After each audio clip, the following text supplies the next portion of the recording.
What is up YouTube? Game888 here, and I'm here with my updated Eldlich build. I posted my build like 2 days before the ban list. How much can it suck, right? That didn't age well. In any case, I really wanted to show you guys my current deck build because I already posted a video on how to play around hand traps with this, and I do think that you guys deserve to know what my build is like, so yeah. If you hear any background noises, don't be alarmed. It's my toddler playing in the distance. He's throwing with his little cars probably, so don't worry. In any case, the build is 45 cards, so I've downgraded it with 1 card, which is actually kind of fine. So yeah. For the build itself, I'm playing 2 Eldlich the Golden Lord. Card is bunkers, you need it for your Eldlich part, of course. Then for the Synchro part, we're playing triple Kepler and 1 Lamia. When we come to the spells, we see the rest of this.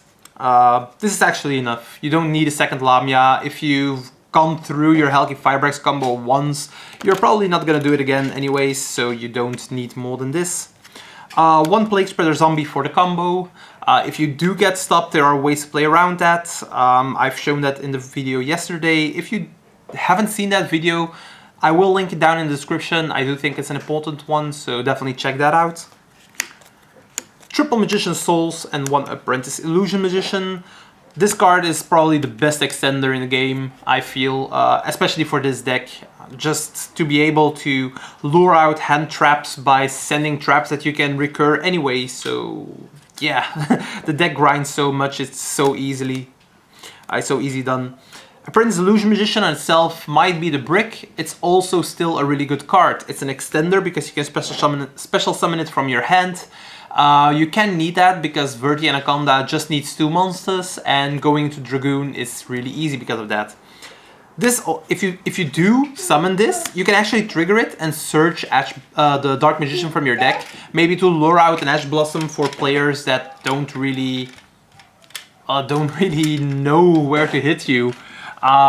This could actually come up. If you have this in your hand and Dragoons on the field, you can also discard it to give Dragoons 2000 extra attack.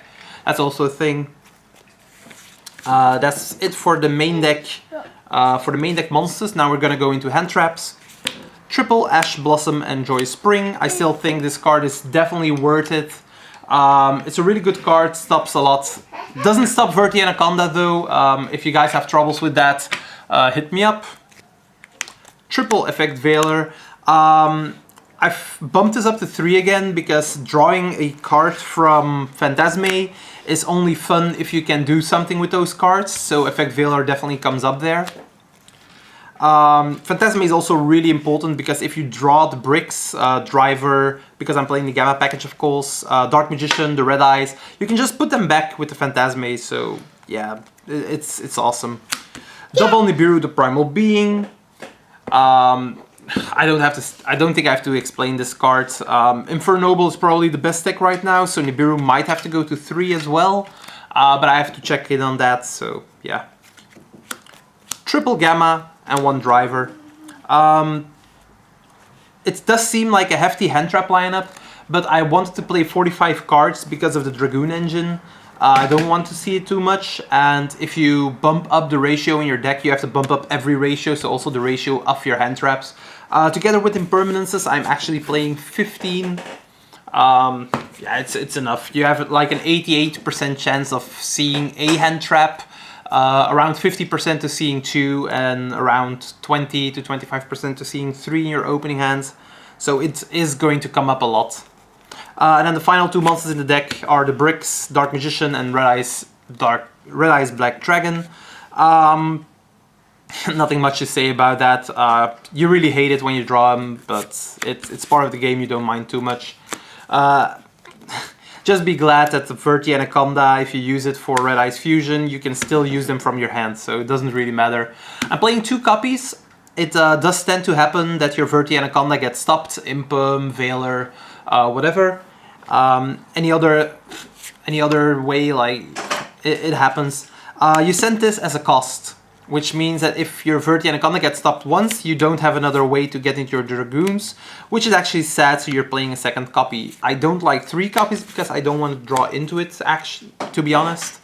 Sometimes it's good, but we're not playing Yu-Gi-Oh! For sometimes, we're playing Yu-Gi-Oh! For being consistent, so yeah. For the rest of the spells, it's actually really easy. Triple Dark Contract with a Gate. This card is actually more amazing than people know. Like, sure, it's the combo starter. You search Lamia, you get rid of this, special summon it again, go into Halki Firebreaks, go from there. If this card remains on the field, for whatever reason, like imagine you having Souls plus this. You go this, Souls, special summon it, you're more than likely going to use it for some Eldlich traps in your hand, and then you're going to use Lamia as your normal summon. So you have full combo without getting rid of this. Your Golden Lord can use this card as well to special summon itself from the grave, like add it to your hand, special summon it. If this card stays on the field, sure, you're going to take 1,000 in your standby phase, #care. You're going to be able to add another Kepler from your deck to your hand, normal summon it, get another contract with the gate from your deck. You're gonna go +2 as every time this stays on the field. That's amazing on itself. You're gonna keep getting resources for your Golden Lord, for your Dragoon in hand. So to discard, I mean. So yeah, it's amazing.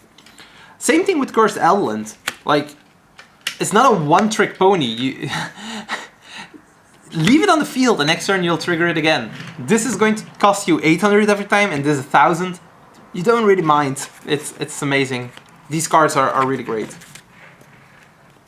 And then for the traps, triple Scarlet, triple Conquistador, double Hecaru. I've already explained how I felt about these. You don't need more. Most of the time you're going to go for Conquistador if you don't know what you're up against.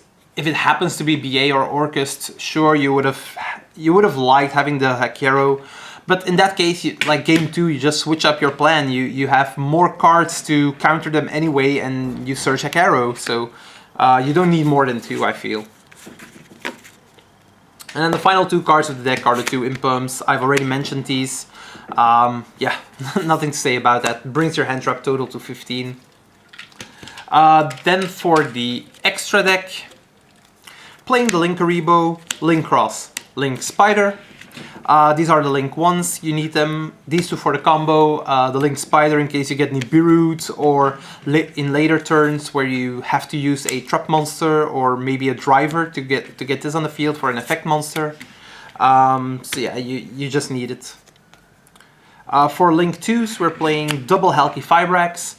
The first one is for the combo, the second one is for the Selene access code package. More than likely you're gonna still have, if your combo gets through turn 1, you still have the Plague Spreader in your graveyard. You don't use its effect, to be honest. So you're going to be able to make your second Halki Fibrax with the Plague Spreader, or if it does happen, like you're always welcome to normal summon a hand trap, Ash, Veiler. You have ways to get into the Halk. Predaplant Verti Anaconda, I'm actually playing 2, but I don't have the second one yet, so just imagine this is a second copy. But I only have 1. I'm gonna get to my second one, I hope, this weekend. But in general, you really need 2. If you're going through your combo and your opponent has Gamma plus Nibiru, they're going to do it on the summon of this because they don't want your Dragoon to hit the field. So your Verti Anaconda is going to get hit, and if you have any extender with the Link Spider, you can make a second Verti Anaconda and still make Dragoons. So that's actually really important. My little one is counting cars. So if you happen to heard that. I think you did. That's it for the Link 2s. Link 3s, we're playing the Selene. Package is really amazing. I am playing Ningirsu. I feel this is a really important one right now because you can make it with 2 Link monsters, but it's an out for Dragoons. If you can't only have access code as an out. People will expect that maybe. But this way you have a follow-up play, like you can go Ningirsu, you can attempts to send to Dragoons, and even if they fail or this effect, you can just summon another monster, go into access code talker, and then still get over the Dragoons by ways of battle. But I do feel Ningirsu is important. It's non-targetable removal. It makes sure you can out Dragoons. So, and then the final link 3 is Nightmare Unicorn. It's in the deck because of a combo that I can do to play around Gamma. Again, check it out in the video in the description down below. And I hope you won't be disappointed with that. Apart from that, Nightmare Unicorn is of course great removal on its own. So yeah, that's the final link 3. Access Code Talker and Appaloosa. Again, I use Appaloosa in the same combo as the Unicorn. Go check it out in the video. Access Code definitely the best link 4 in the game right now. Non-link monsters. Martial Metal Marcher, Herald, you're using these in the combo. And for fusion, your Dark Dragoons. I'm not playing Borreload Savage. I do think that the Auroradon combo with, what's it named, the Mecha Phantom Beast, the new one, definitely overrated. You don't want to play too many bricks in the deck. The desk bot 1, then another Mecha Phantom Beast. You don't need that, so just go for Dragoons, and the card itself is enough to win sometimes. Side deck, Pancratops. Card is amazing, don't know what to say. I want to main deck this card, but I really, sometimes I don't want to go to 46, sometimes I do. It's harsh, like Pancratops is such a good card. Going first, going second, you don't really care. Triple DD Crow. I figured in a metagame where Orcust and Phantom Knights with BA are going to be relevant again, this card can really come up again. Even against an Emancipator or against Infernoble, the card has its uses, so going second, you just side them in as extra hand traps, and they will serve their purpose. Triple Cosmic Cyclone. I still like to banish the cards instead of destroying it. Though destroying isn't bad if it's a card like Harpy's Feather Duster. The card is nuts, why the hell did it come back? But I can play it again, so okay. Triple Evenly Matched. I still think the card is good because just breaking the board is, after using hand traps, they often have small boards, so having evenly is actually going to help. And then the final 4 cards are for when you go first. Triple Summon Limit and 1 Imperial Order. It's a couple of Floodgates, but they're in here when you go first against Dragon Link, Emancipator, Infernoble, Dinosaurs. The reason Imperial Order is definitely gonna come in is because Lightning Storms are a thing. If you see it, you're kinda safe. It's always fun to have these two in tandem with Dark Dragoons, so yeah. In any case, that was deck profile. I hope you guys enjoyed it, and I will see you guys in the next video. Ciao!